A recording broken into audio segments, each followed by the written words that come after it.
Beauty Gold vous présente le journal.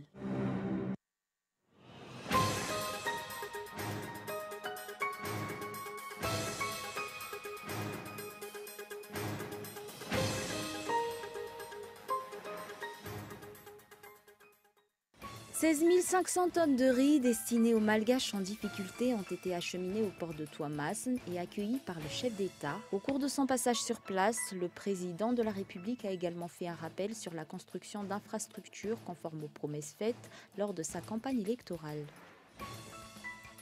Les ministres qui se sont présentés comme candidats à l'élection législative ne sont pas obligés de démissionner, c'est ce qu'a expliqué un juriste en se basant sur l'annexe à la loi organique relative au régime général des élections et des référendums. Un texte qui liste les personnes exerçant de hauts fonctions et aux emplois civils et militaires de l'État candidates aux élections assujetties à l'obligation de démission. Aux Pays-Bas, une fusillade a éclaté ce matin dans un tramway à Utrecht, faisant 3 morts selon le dernier bilan. Le tireur est en fuite. Le lieu du drame, la place du 24 octobre, située à la périphérie du centre de la ville, a été bouclé par la police.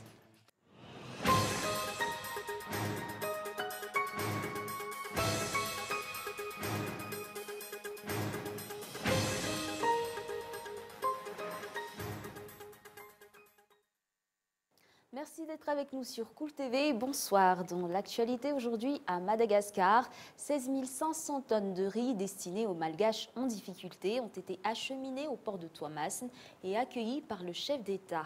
Au cours de son passage sur place, le président de la République a également fait un rappel sur la construction d'infrastructures conformes aux promesses faites lors de sa campagne électorale. À l'occasion, il a fait mention de la construction de gymnases, la réhabilitation du stade de Barikadim ou encore de la construction d'autoroutes. Henri Florian.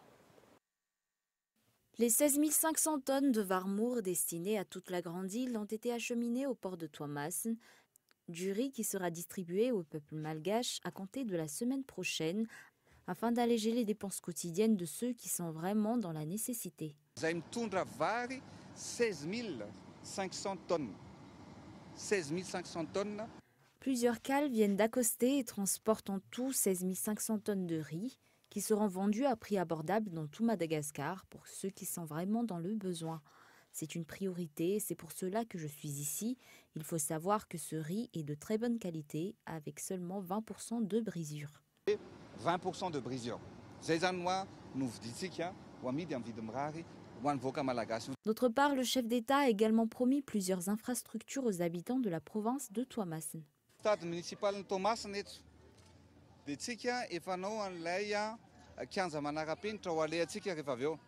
La construction d'un gymnase municipal est prévue ici, un gymnase conforme aux normes internationales.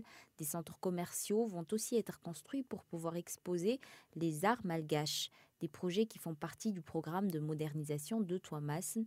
Les travaux vont démarrer cette année. Les appels d'offres seront effectués dans quelques semaines.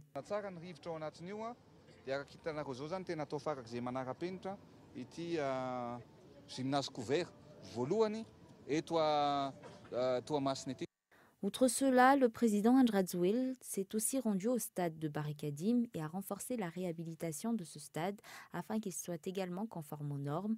Il a également annoncé la construction d'une autoroute reliant Tuamasen à Antananarive dans 1 mois et demi et la construction d'une autoroute reliant Antsran à Tuléar pour bientôt.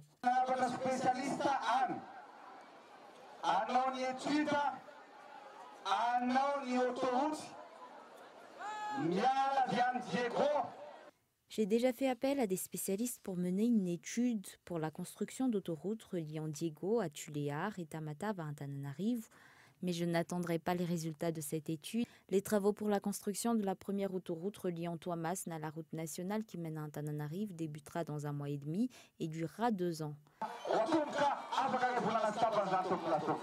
Les promesses faites par le chef d'État pour un développement durable du pays se concrétisent peu à peu. Toujours dans l'actualité politique, les ministres qui se sont présentés comme candidates à l'élection législative ne sont pas forcés de démissionner avant la descente aux urnes. C'est ce qu'a expliqué un juriste en se basant sur l'annexe à la loi organique relative au régime général des élections et des référendums, un texte qui liste les personnes exerçant de hautes fonctions et aux emplois civils et militaires de l'État, candidates aux élections, assujetties à l'obligation de démission. Un reportage signé André Arson. Au vu des dossiers de candidature présentés par deux ministres pour l'élection législative, d'après les explications apportées par le juriste Tirla Zimbik, selon les termes de l'annexe de la loi numéro 2018-008 relative au régime général des élections, ces ministres ne sont pas dans l'obligation de démissionner. Une annexe à la loi numéro 2018-008 relative au régime général des élections prévoit la liste des personnes exerçant des hautes fonctions et aux emplois civils et militaires de l'État, candidates aux élections, assujetties à l'obligation de démission. Les ministres ne sont pas compris dans cette liste. Celles qui se sont présentées à cette élection législative, si elles sont élues, seront directement considérées comme ayant démissionné.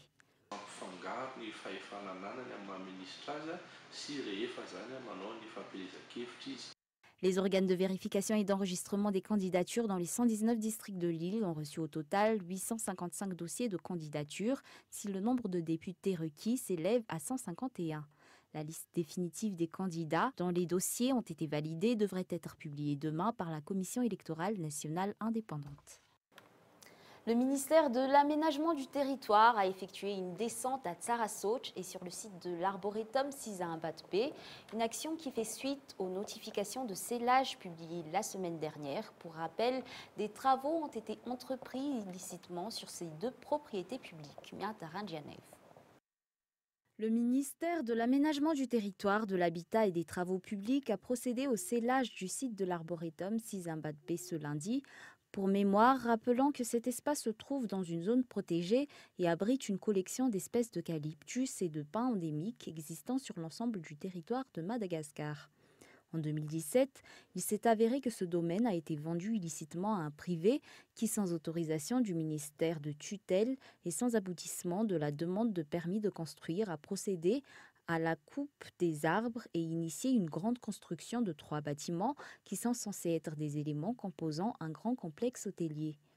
Le site a été scellé suivant l'arrêté ministériel numéro 7396/2019 qui, dans son article 1er, dispose que l'arrêté 18845/2018 du 2 août 2018 portant levée du scellé sur les 3 maisons de la propriété dite Manapsu, TN numéro 10-541-BAV appartenant à la société civile MAV est et demeure rapportée en toutes ses dispositions. Et dans son article 2, indique que l'arrêté numéro 9108/2017 par M2PAT, par SG, par DGATE, par OTA du 18 avril 2017 portant fermeture et scellage du chantier Sizaimbatpe reste maintenu et confirmé dans toutes ses dispositions. Par ailleurs, le ministère de l'Aménagement du Territoire, de l'Habitat et des Travaux publics a aussi procédé au scellage du site de Remblai, Sizatsarasoch-Soavmaswanj, suivant l'arrêté numéro 4397/2019, portant fermeture et scellage du site de Remblai, situé à Tsarasoch-Soavmaswanj, commune urbaine d'Antananarivo. Pour rappel, ce site de Remblai a fait l'objet d'un arrêt de travaux émis par la police de l'aménagement du territoire le 1er février dernier pendant une descente de constat de Remblai illicite fait ce jour même. Durant le scellage du site, il a été constaté que des travaux de Remblai ont encore été faits très récemment sur le site malgré les notifications émises par le ministère. L'article 2 du dit arrêté stipule que toute entrave au bris des scellés apposés ainsi que toute violation des mesures prescrites par le précédent arrêté seront punies conformément aux dispositions du Code pénal. Sur un tout autre sujet, un parc industriel est différent d'une zone économique spéciale. Ces deux projets sont régis par différentes lois et principes selon les explications. Il n'est donc pas question de vente en ce qui concerne le terrain de 80 hectares destiné à la mise en place d'un parc industriel à Muramang. Les explications dans ce reportage de Yves Richard. Les rumeurs concernant la vente de 80 hectares de terrain de Muramang aux Mauriciens pour la construction d'un parc industriel textile sont fausses selon les explications. La mise à disposition de terrains pour ce type d'usage est prévue par la loi numéro 2007-037 du 14 janvier 2008 sur les zones et entreprises franches à Madagascar et permet à l'État de tirer des bénéfices d'un tel accord. Il est évident qu'il y aura beaucoup de créations d'emplois qui seront mesurables, quantifiables, mais aussi l'État pourra investir, c'est ça ce qu'on appelle donc les sociétés d'économie mixte. L'État, dans cette loi, est aussi investisseur et actionnaire dans la gestion de la zone, ce qui fait que l'État aura des ressources alternatives, complémentaires, parce que le foncier va être l'enjeu et qui va augmenter en valeur dans le futur. La différence entre la zone économique spéciale et le parc industriel réside dans l'accord gagnant-gagnant qui constitue ce dernier. La notion de parc industriel ne consiste donc pas à vendre indirectement des terrains publics, comme le prévoyait le régime précédent, toujours selon les explications. Cette fois, les terrains concernés resteront des propriétés de l'État. Les opérateurs économiques étrangers seront classés comme partenaires et investisseurs. Dans l'actualité sociale, le ministère de la Communication et de la Culture a décidé de lancer une initiative baptisée Tanyamar, une journée mensuelle pour manifester à travers des actions concrètes le patriotisme. La première édition se tiendra le samedi 30 mars prochain. Plus d'informations dans ce reportage de Gaëtan Gislav. Le ministère de la Communication et de la Culture lance une initiative dénommée Tanyamar, une journée mensuelle le troisième samedi du mois pour manifester le patriotisme à travers des actions concrètes. Chaque citoyen au sein de son entité scolaire, professionnelle ou au sein de son FOCTAN est invité à y participer au programme nettoyage d'une zone, d'une rue, réhabilitation d'un bâtiment public, réparation de routes, entretien d'un jardin public, reboisement et autres. Le but étant de se porter volontaire pour participer à des actions qui serviront à redresser peu à peu le pays et transmettre à la génération future une culture de responsabilité et d'entretien du bien commun. À faire des travaux une fois par mois, tous les troisièmes samedis du mois, des travaux d'intérêt général, c'est-à-dire participer donc de manière active à des travaux de reconstruction, à des travaux de nettoyage, à des travaux d'assainissement, etc., sur des sites qui seront déterminés d'un commun accord avec les communes de chaque district ou de chaque région de Madagascar. L'objectif du projet, c'est d'éveiller justement cette conscience citoyenne, comme je viens de l'expliquer, mais également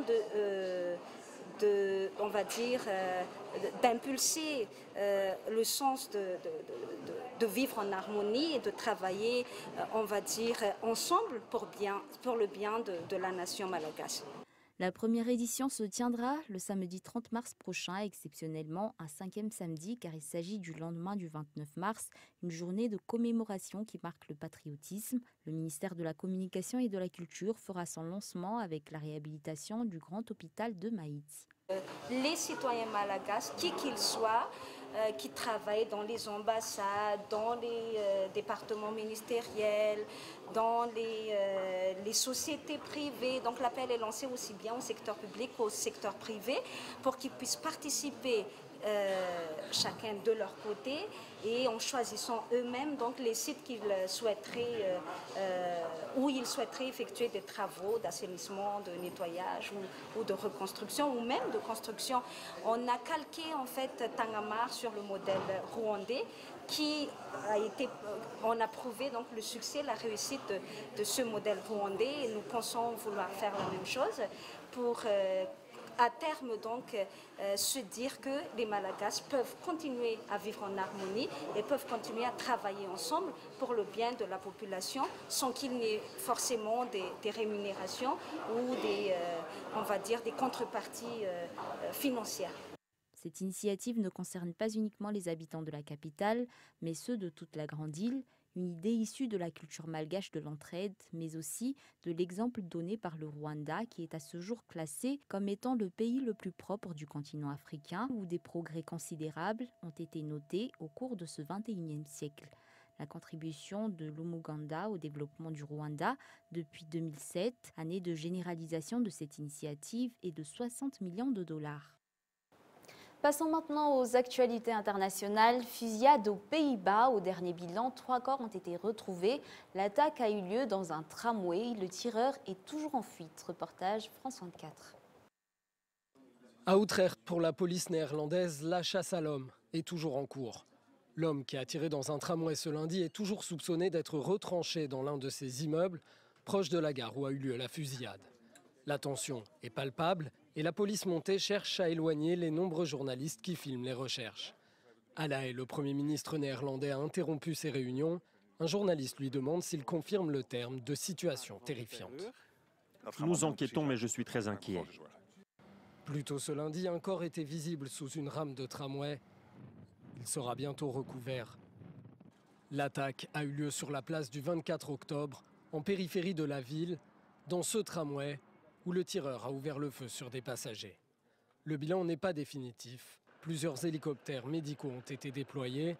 La police a conseillé aux écoles de la ville de fermer. En septembre dernier, les Pays-Bas avaient été victimes d'une attaque terroriste, une attaque au couteau dans la gare centrale d'Amsterdam. 2 touristes américains avaient été blessés. En Nouvelle-Zélande, après la tuerie de vendredi dans 2 mosquées, les hommages se multiplient. La Nouvelle-Zélande a annoncé aujourd'hui un durcissement de la législation sur les armes à feu. Des explications supplémentaires dans ce reportage de France 24. Les armes obtenues après quelques clics sur un site internet. Ce sont elles qui ont permis aux suspects de commettre l'attentat de Christchurch. Le propriétaire de l'armurerie Gun City l'a confirmé. J'ai informé la police que Gun City avait vendu aux suspects 4 armes à feu de catégorie A ainsi que des munitions. Il avait obtenu sa licence en novembre 2017 et a effectué son premier achat environ 1 mois plus tard. Dans les rayons de Gun City, des armes de chasse, des fusils semi-automatiques en vente libre. En Nouvelle-Zélande, une licence de port d'armes peut être délivrée après un simple entretien avec la police. Le pays compte 1,5 million d'armes, soit 1 pour 4 habitants. C'est l'un des taux les plus élevés au monde. La Première ministre a annoncé un durcissement de la législation sur les armes avant lundi prochain. Je donnerai plus de détails lorsque nous aurons revu l'accord de principe auquel est parvenu le cabinet aujourd'hui. Il y a encore quelques détails sur lesquels nous devons travailler. Nous ferons aussi vite que nous pourrons. Une annonce attendue par une partie des Néo-Zélandais. Je suis pour l'interdiction de toutes les armes à feu. Pourquoi en aurait-on besoin? Cela ne sert qu'à faire des ravages, c'est tout. Le gouvernement ne devrait pas attendre qu'un tel événement se produise pour présenter des lois. Ces lois devraient déjà exister. En Nouvelle-Zélande, plusieurs gouvernements avaient déjà tenté de durcir la législation sur les armes à feu. Ils s'étaient heurtés à chaque fois au lobby de la chasse, opposé à ce type de réforme. Et avant de nous quitter, revenons sur les grands points de ce journal. 16 500 tonnes de varmour ont été acheminées au port de Tuamasin et accueillies par le chef d'État. Ce dernier a également profité de son passage dans cette province pour annoncer la construction de plusieurs infrastructures promises lors de sa campagne électorale. D'après les explications d'un juriste et les termes de l'annexe à la loi organique relative au régime général des élections, les ministres qui se sont présentés comme candidates à l'élection législative ne sont pas obligés de donner leur démission avant l'élection. Aux Pays-Bas, une fusillade a éclaté ce matin dans un tramway, faisant 3 morts selon le dernier bilan. Et voilà, c'est la fin de cette édition. Au nom de l'équipe qui l'a préparée, je vous remercie de votre attention et vous donne rendez-vous demain pour un nouveau journal. Au revoir.